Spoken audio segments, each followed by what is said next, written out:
For example, let's suppose that Dr. Yu is in China and I'm in the United States, and we both flip fair coins. X will be my outcome, Y is Yu's outcome. So the sample space would be tails, tails, heads, tails, tails, heads, heads, heads. A trial would be X possibly heads, Y possibly tails. Each outcome is equally likely, so we would say the probability of the outcome 1-0, heads, tails, is a fourth. And in function notation, we'd write P of 1-0 as a fourth. So joint probability distribution is the probability that X takes on a value index little x and Y takes on a value Y at the same time. But when we say simultaneous or at the same time, it means in the same trial. Marginal probabilities are given a joint probability distribution. P probability of X is the sum over all the Y outcomes of the joint probability distribution, and the marginal probability distribution for Y is the sum over the X's.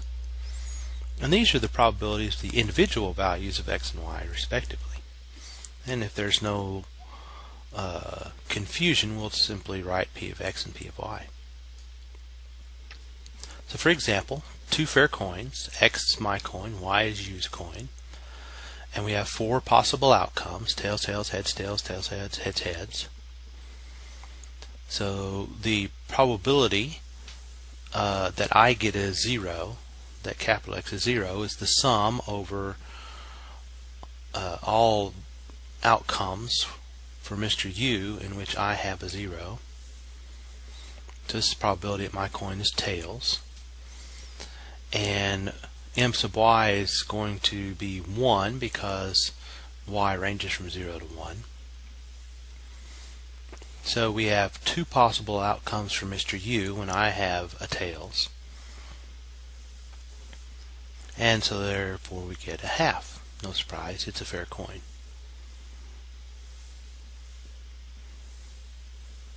Likewise, if we look at heads, then that's the sum of the probabilities where I have a heads and Mr. Yu has any other outcome. The sum over all those is once again a half. So now let's look at the probabilities for Dr. Yu's coin toss. And they're also a half. Here's another example. Suppose we're choosing cards, and suppose we have 3 cards numbered 0, 1, 2. John chooses a card from the 2 remaining after Jane's made her selection. So X is Jane, Y is John.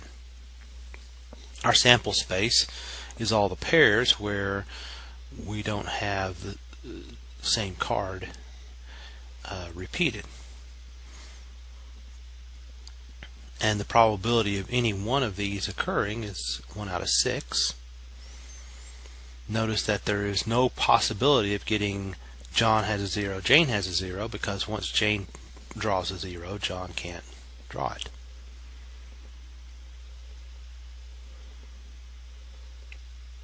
So let's look at the probability that Jane gets a 0. That's the sum over all of John's possible outcomes when Jane has a 0. And you can see that's the sum of the probability of 0 and 1 and 2. And that's 0 plus a 6 plus a 6, then that's a third.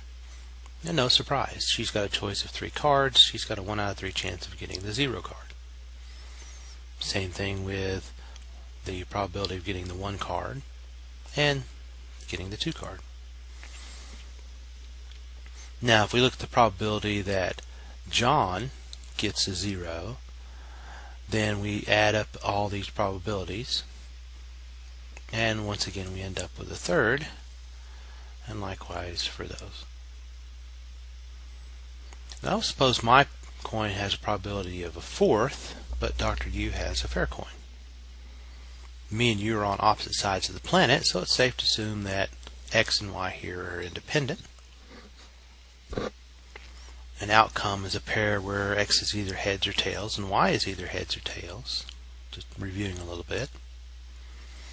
A trial is one execution of the process An experiment is some fixed number of trials, and an observation is the data from one execution of the experiment. So we both flip our coins n times. And I have heads in about 1/4 of the outcome pairs, and about 1/2 of those n over 4s that I have heads, Dr. U also has heads. So that's n over 8. And so therefore the probability that both of us get heads is 1/8. The probability that I get a heads and Dr. U gets a tails is also 1/8. Now if I get tails, I have a 3/4 chance of getting tails, and so in 3/4 of the outcome pairs I have tails, and about half of the 3n over 4 outcome pairs which I have tails, Dr. U also has tails. So that's 3n over 8 of the outcomes, which means that the probability we both get tails is 3/8, and the probability that I get a tails and Dr. U gets a heads is also 3/8. Now let's look at the marginal probability distribution. So for my getting tails, we add up the 3/8 plus the 3/8, which is 3/4, which matches my fair coin. The probability of my getting a heads is 1/4. And then Dr. U is going to get a 1 out of 2 chance of getting a tails and a 1 out of 2 chance of getting a heads, and that's independent of what I get. Let's look at this example. John spins. Jane spins until her outcome is not the same as John's, and there's a probability of 1/2 of getting a 3 and a probability of 1/4 of getting a 1 or a 2. So our sample space is the set of pairs of spins. The first one is John's spin, the second is Jane's. So an experiment is n trials of the outcome pairs of spins. In about half of those, John gets a 3. In half of the n over 2 trials, Jane gets a 1. The probability of John getting a 3 and Jane getting a 1 is therefore 1/4. And similarly, the probability of John with a 3 and Jane with a 2 is also 1/4. In about n over 4 of the trials, though, John gets a 1. Jane spins until her outcome is not the same as John's, and she gets a 3 twice as often as a 2. So about 1/3 of the n over 4 trials, which is n over 12, John will have a 1 and Jane will have a 2. In 2/3 of those, John will have a 1 and Jane will have a 3. And we'll get similar for x equals 2. So let's write all this down. So if John gets a 3 and then Jane's going to need to get a 1 or 2, there's a 1 out of 4 chance of that.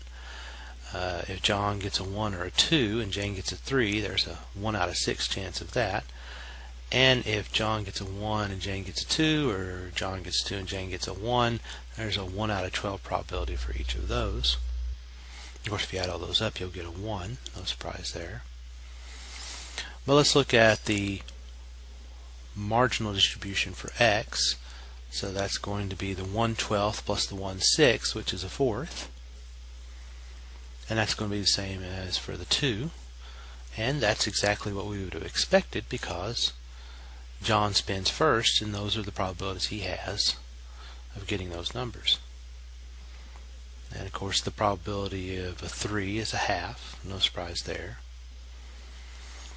The probability that Jane gets a 1 is going to be 1/3.